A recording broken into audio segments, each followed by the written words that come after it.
अस्सलामु अलैकुम वरहमतुल्लाहि वबरकातुहू। नादरीन इकराम, उम्मीद करता हूँ कि आप तमाम ही हजरात खैरियत से होंगे। नादरीन, इलेक्टोरल बॉन्ड का नाम तो आपने सुना ही होगा। इलेक्शन के दौरान बहुत ही ज़्यादा ये नाम गर्दिश कर रहा था। हर न्यूज़ चैनल पर और हर यूट्यूब चैनल पर आपको एक ही नाम दिखाई दे रहा होगा उस दौरान, इलेक्टोरल बॉन्ड। इलेक्टोरल बॉन्ड के बारे में बताया जा रहा था बहुत ही बड़ा स्कैम है, बहुत ही बड़ा फ्रॉड है देश के साथ। तो इस तरह की आपने न्यूज़ पहले भी देखी होगी, लेकिन अब इस इलेक्टोरल बॉन्ड के चक्कर में हमारे देश की वित्त मंत्री निर्मला सीतारमन भी फंस चुकी हैं। जी हाँ, जिनके खिलाफ एफआईआर भी हो चुकी है। क्या है पूरा मामला, आइए देखते हैं रविश कुमार की ये report. Electoral bonds scheme EBS और कुछ नहीं है, सिर्फ एक्सटॉर्शनिस्ट बीजेपी स्कीम ईबीएस, सिर्फ वही है। ये है एक नया वर्जन, एक नया जुमला उस पुराने जुमले के ऊपर। खाऊंगा भी, चुराऊंगा भी और वसूली के लिए सताऊंगा भी। ये सिर्फ वित्त मंत्री की बात नहीं, जिनको तो तुरंत इस्तीफा देना ही चाहिए। मुझे वैसे दुर्भाग्यपूर्ण रूप से इसका कोई संदेह नहीं है कि वो नहीं देंगी, लेकिन हम पार्टी की हैसियत से देश की तरफ से पूरे पुरजोर तरीके से उनका इस्तीफा तो मांगते ही हैं। लेकिन क्या इस देश में हम लोग घास खाते हैं कि हमको पता नहीं है कि इसकी जिम्मेदारी कहाँ रुकती है। इसकी शुरुआत हुई जिम्मेदारी वहीं से, उसी घर से जहाँ इस देश के सब नंबर 1 रहते हैं, और इसका अंत भी, डायरेक्शन भी, इसकी कार्यान्वित करना भी, इसका नियंत्रण भी सिर्फ वहीं से होता है। नमस्कार, मैं रविश कुमार। वित्त मंत्री निर्मला सीतारमण पर एफआईआर हुई है वसूली के आरोप में। बेंगलुरु की एक विशेष अदालत के कहने पर वहां के तिलक नगर थाने में दर्ज इस एफआईआर में ईडी के अनाम अधिकारियों के अलावा बीजेपी के राज्य और राष्ट्रीय स्तर के नेताओं के भी नाम हैं। कर्नाटका भाजपा अध्यक्ष BY विजयेंद्र और पार्टी नेता नलिन कुमार कटील का नाम एफआईआर में लिखवाया गया है।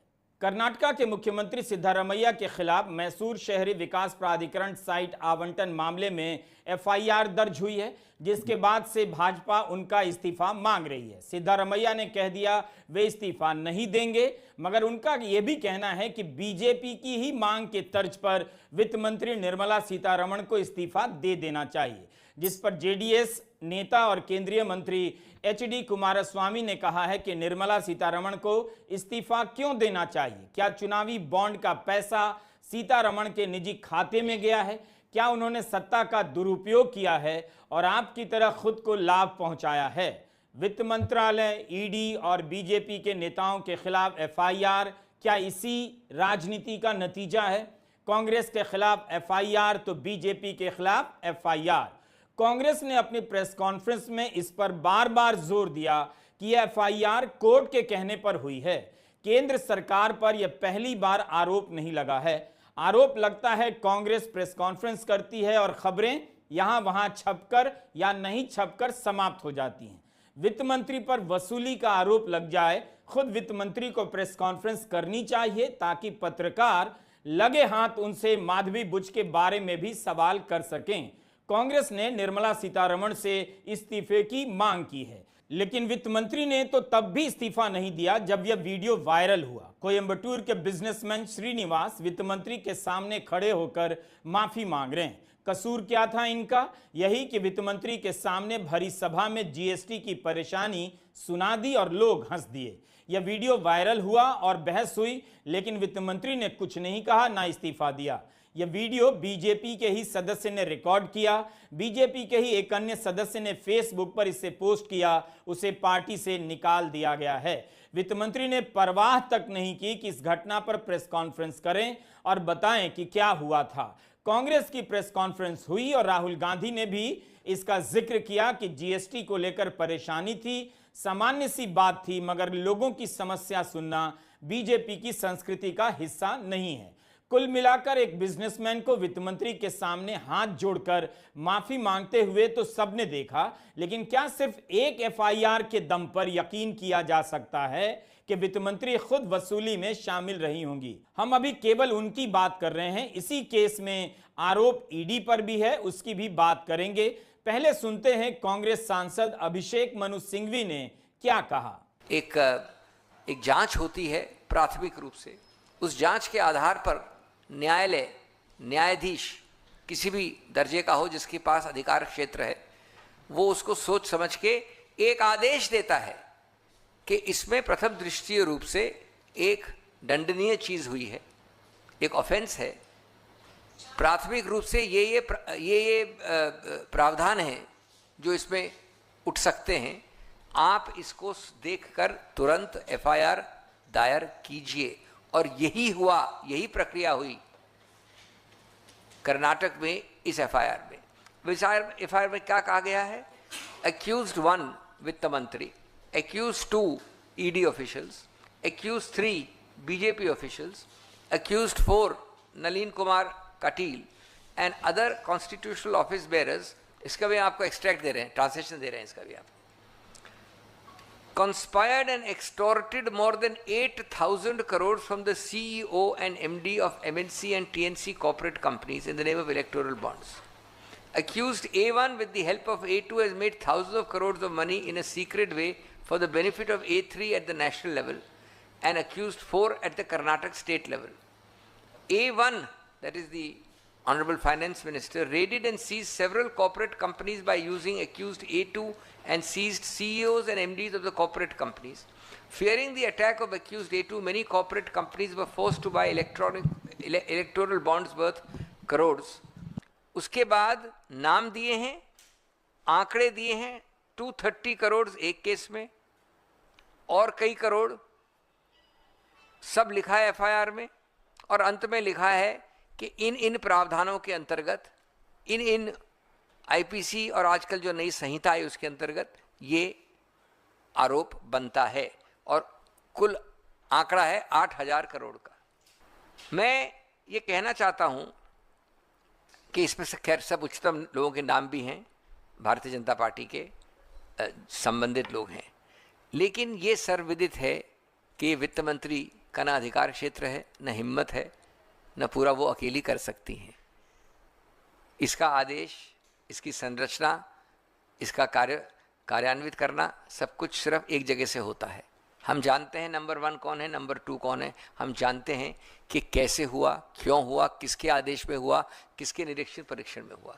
ये ध्यान रखना बहुत आवश्यक है। आरोप छोटे नहीं हैं, केवल वित्त मंत्री पर नहीं लगे हैं, ईडी पर भी वसूली के आरोप लगे हैं, बीजेपी के नेताओं पर भी लगे हैं। क्या ईडी का ट्रैक रिकॉर्ड ऐसा है कि उसे संदेह का लाभ मिले? अर्थात आप कहें कि नहीं, ऐसा नहीं हो सकता। ईडी एक पेशेवर संस्था है, अवैध गिरफ्तारी और अवैध वसूली से इसका दूर दूर तक नाता नहीं। लेकिन इस खबर को ध्यान में रखिए, एमएलए सुरेंद्र पनवार की गिरफ्तारी को खारिज करते हुए पंजाब हरियाणा हाईकोर्ट ने क्या कहा? यही कि ईडी द्वारा दर्ज गिरफ्तारी का आधार कानून में इनडिफेंसिबल है, यानी इसका बचाव भी नहीं किया जा सकता।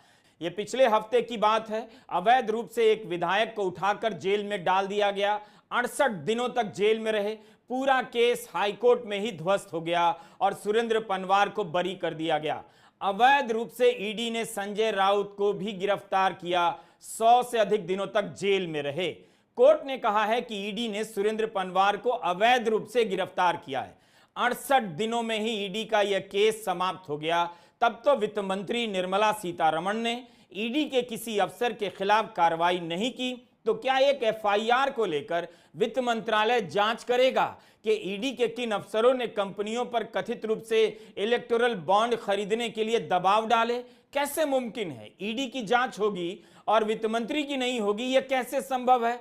अवैध रूप से गिरफ्तार करने वाली ईडी के खिलाफ वसूली के आरोप की जांच नहीं होनी चाहिए। क्यों नहीं होनी चाहिए? यह तो इसी अगस्त की खबर है।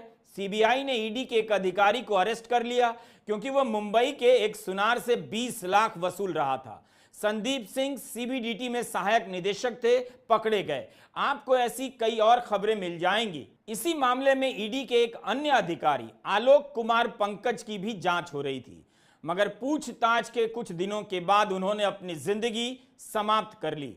पिछले साल अगस्त की यह खबर, सीबीआई ने ईडी के सहायक निदेशक पवन खत्री को 5 करोड़ की रिश्वत लेने के आरोप में गिरफ्तार किया। पवन खत्री शराब व्यापारी अमनदीप ढल से कथित रूप से घूस मांग रहे थे और बदले में दिल्ली आबकारी नीति केस से उनका नाम वापस लेने का वादा कर रहे थे। ईडी के 2 अन्य कर्मचारियों यूडीसी नितेश कोहर और बीरेंद्र पाल सिंह के विरुद्ध भी केस दर्ज किया गया। इस मामले में आगे क्या हुआ इसकी जानकारी हमें नहीं मिली। यह खबर देख लीजिए, पिछले हफ्ते की है। बेंगलुरु पुलिस ने सेंट्रल जीएसटी के 4 अफसरों को गिरफ्तार किया। इनके यहां से 69 लाख कैश और 306 ग्राम सोना बरामद हुआ है। आरोप है कि इन्होंने एक बिजनेसमैन को धमकाकर 1.5 करोड़ की अवैध वसूली की है। बेंगलुरु पुलिस जांच कर रही है कि इन अफसरों ने दूसरे अफसरों को भी धमकाया होगा या नहीं। सेंट्रल जीएसटी के अफसर भी वित्त मंत्रालय के तहत आते हैं। ऐसे तो आपको कई उदाहरण मिल जाएंगे।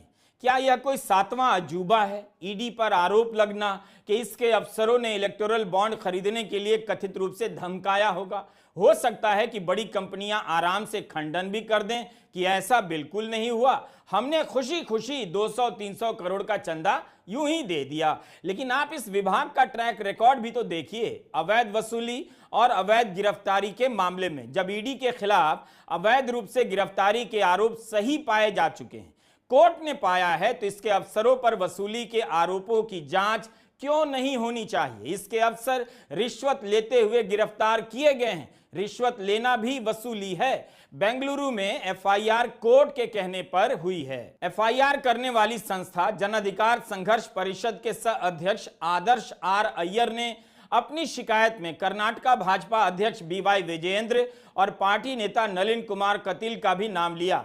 शिकायत में आरोप है कि स्टरलाइट और वेदांता कंपनी पर ईडी द्वारा कई मौके पर छापे मारे गए, जिसके कारण इन कंपनियों को अप्रैल 2019, अगस्त 2022, नवंबर 2023 में 230 करोड़ रुपए के चुनावी बॉन्ड खरीदने के लिए मजबूर होना पड़ा। आरोप है कि चुनावी चंदे के लिए कंपनियों पर दबाव डाला गया।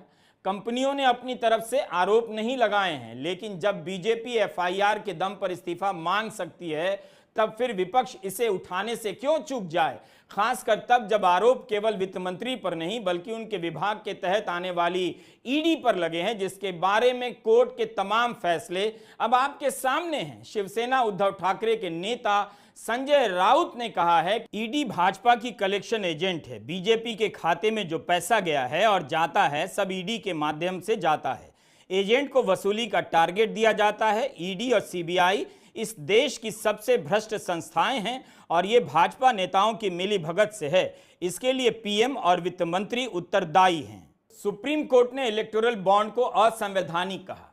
प्रधानमंत्री मोदी इस बात को पूरी तरह से नजरअंदाज कर गए और लोकसभा चुनावों के समय मीडिया से इंटरव्यू में कहने लगे कि ये तो मोदी ने इलेक्टोरल बॉन्ड बनाया था, जिसके कारण आज आप ढूंढ पा रहे हो कि पैसा किसने लिया, कहां दिया और कैसे। आज आपको ट्रेल मिल रहा है क्योंकि इलेक्टोरल बॉन्ड था। कोई व्यवस्था पूर्ण नहीं होती, कमियां हो सकती हैं, उन कमियों को सुधारा जा सकता है। कम से कम ईवी होता तो आपके पास जानकारी होती, यहां से यहां गया, यहां गया, यहां गया। अगर कथित रूप से वसूली से आ रहा है पैसा, छापे के बाद आ रहा है, तो क्या इसकी जांच नहीं होनी चाहिए? कोर्ट ने इलेक्टोरल बॉन्ड को बाकायदा असंवैधानिक कहा था। यह नहीं कहा था कि छोटी मोटी कमियां हैं, इसे ठीक कर लें। इलेक्टोरल बॉन्ड को रद्द किया गया क्योंकि कमियां बहुत बड़ी थीं और वो ये थी कि बॉन्ड अपने आप में असंवैधानिक है, देश के संविधान के खिलाफ जाता है। इतनी बड़ी बात को प्रधानमंत्री मोदी छोटी मोटी कमियां बताते हैं। और रही बात कि इलेक्टोरल बॉन्ड से पता चलता है कि पैसा कहां से आया, वो तो इस एफआईआर में दर्ज आरोपों से पता चल रहा है। तो क्या प्रधानमंत्री इसकी जांच कराएंगे? फरवरी 2024 में दिया गया सुप्रीम कोर्ट का फैसला आप याद कीजिए। इलेक्टोरल बॉन्ड स्कीम को असंवैधानिक घोषित करते हुए कोर्ट ने कहा था कि यह केवल फायदे का लेन देन है, क्विड प्रो क्यो। इसका मतलब यही हुआ कि हजारों करोड़ रुपए का चंदा लो और बदले में उद्योगपतियों को फायदा पहुंचाओ। कोर्ट ने यह भी कहा था कि इलेक्टोरल बॉन्ड स्कीम अनुच्छेद 19(1)(a) का उल्लंघन करती है, सूचना के अधिकार के विरुद्ध है, असंवैधानिक है। कंपनी एक्ट में किए गए संशोधन से कॉरपोरेट द्वारा असीमित चंदा दिया जाना अनुच्छेद 14 का उल्लंघन है। 15 फरवरी 2024 को सुप्रीम कोर्ट ने अपना फैसला सुनाया था कि इलेक्टोरल बॉन्ड स्कीम गैर संवैधानिक है, ये संविधान के खिलाफ है, उसको अनकॉन्स्टिट्यूशनल घोषित किया सुप्रीम कोर्ट ने। इसके बाद 21 मार्च 2024 को सुप्रीम कोर्ट के दबाव के कारण एसबीआई ने, स्टेट बैंक ऑफ इंडिया ने सारी जानकारी पब्लिक में डाल दी। किसने इलेक्ट्रल बॉन्ड खरीदा है, कब खरीदा है और किन किन पार्टियों को फ़ायदा पहुंचा है। ये 21 मार्च 2024 को ये जानकारी प्रकाशित हुई। उसी 2 दिन बाद यानी कि 31 मार्च 2024 को हमारी पार्टी ने उस जानकारी को लेकर पाइथन कोड, आपको याद होगा पाइथन कोड के इस्तेमाल करके हम लोगों ने 4 रास्ते ढूंढ निकाले जिससे ये षड्यंत्र रचा गया। और मैं आपको याद दिलाना चाहता हूं ये 4 रास्ते क्या थे। पहला रास्ता था चंदा दो धंधा लो, ये सीधा रास्ता था, चंदा दो धंधा लो। दूसरा रास्ता था ठेका लो धंधा चंदा दो। क्या फर्क है इन दोनों में? पहला रास्ता चंदा दो धंधा लो, ये प्रीपेड हो गया। दूसरा रास्ता जो था ठेका लो चंदा दो या रिश्वत दो, उसको कह सकते हैं रिश्वत दो, ये पोस्ट पेड हो गया। तो पहला रास्ता प्रीपेड था, दूसरा रास्ता पोस्ट पेड रास्ता था। अब देखिए तीसरा रास्ता क्या था जो इस एफआईआर के संदर्भ में अहम महत्व रखता है, और ये तीसरा रास्ता था हफ्ता वसूली। और ये हफ्ता वसूली का दूसरा नाम पोस्ट रेड, पोस्ट पेड नहीं, पोस्ट रेड। ऐसे कई कंपनियां थी जिन पर रेड हुआ, उन्होंने इलेक्ट्रल बॉन्ड खरीदा और वो छूट गए, ईडी के जाल से छूट गए। तो ईडी का इस्तेमाल, भारी इस्तेमाल हुआ इस तीसरे रास्ते में, यानी कि हफ्ता वसूली रास्ते में, पोस्ट रेड रास्ते में। और चौथा रास्ता था फर्जी कंपनी। आज भी नहीं पता चल पाया है इन फर्जी कंपनियों का असली मालिक कौन है। हम अनुमान लगा सकते हैं क्योंकि हमारे देश में शेल कंपनियों के कई उस्ताद हैं, तो हो सकता है, वास्तविक है कि ये शेल कंपनी भी उन्हीं के होंगे। तो ये 4 रास्ते कुल मिलाकर बीजेपी को 5.5 साल में 6,000 करोड़ रुपए से भी ज्यादा चंदा वो इकट्ठा कर पाए। सुप्रीम कोर्ट में जब इलेक्टोरल बॉन्ड पर सुनवाई हो रही थी तब केंद्र सरकार के वकीलों ने महीनों इसका विरोध किया। उनकी दलील थी कि चंदा देने वाली कंपनियों के नाम गुप्त रखे जाने चाहिए, किसी को नहीं बताना चाहिए। कोर्ट के आदेश के बाद भी स्टेट बैंक ऑफ इंडिया ने जानकारी प्रकाशित करने में आनाकानी की। इसे लेकर भी सुप्रीम कोर्ट को फटकार लगानी पड़ी। हर स्तर पर सरकार की यही कोशिश थी कि किसी तरह पब्लिक को इसका पता ना चले।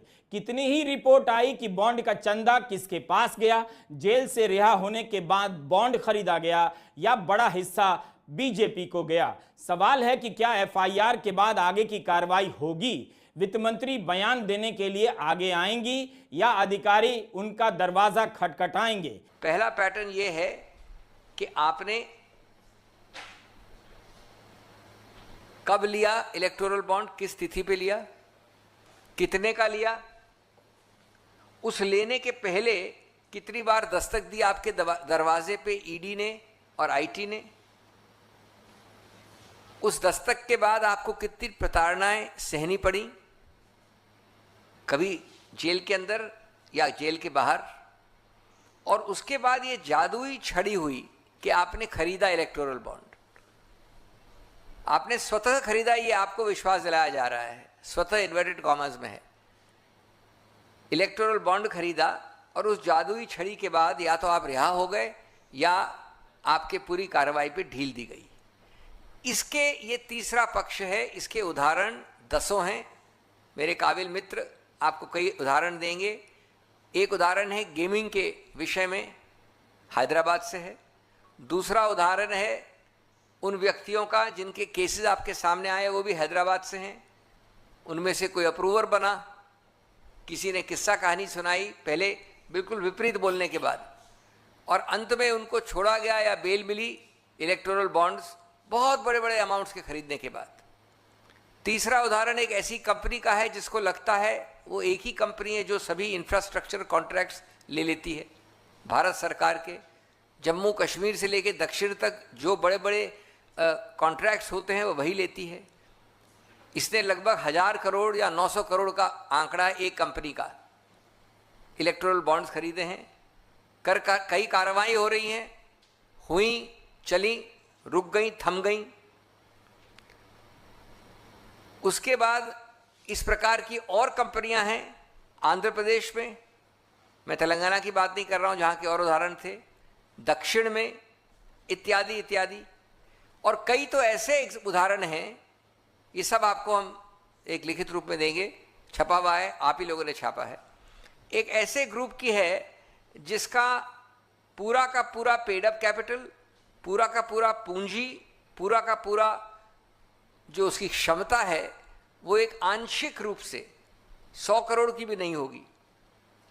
उन्होंने 500-500 करोड़ के इलेक्टोरल बॉन्ड्स खरीदे हैं। याद रखिएगा, हम एक ऐसी जांच एजेंसी की बात कर रहे हैं जिसके बारे में पंजाब और हरियाणा हाईकोर्ट के चीफ जस्टिस ने कहा है ईडी को मानवाधिकार का उल्लंघन नहीं करना चाहिए। ट्रायल का पता नहीं होता मगर आरोपी को महीनों जेल में डाल दिया जाता है। जब ईडी यह कर सकती है तो क्या इस बात की जांच नहीं होनी चाहिए कि कहीं इसके अफसर वसूली में शामिल तो नहीं? रही बात वित्त मंत्री के इस्तीफे की, तो अगर नैतिकता के आधार पर ही इस्तीफा देना होता तो वो कब की पूर्व वित्त मंत्री हो चुकी होती। नमस्कार, मैं रवीश कुमार। तो देखा आपने इस वीडियो के अंदर किस तरह से रवीश कुमार पूरे मामले को एक्सप्लेन करते हुए नजर आ रहे थे। बहुत ही बारीकी के साथ उन्होंने समझाने की भी कोशिश करी है कि क्या मामला था। मिलता हूं आपसे अगली वीडियो में, तब तक के लिए अस्सलाम वालेकुम।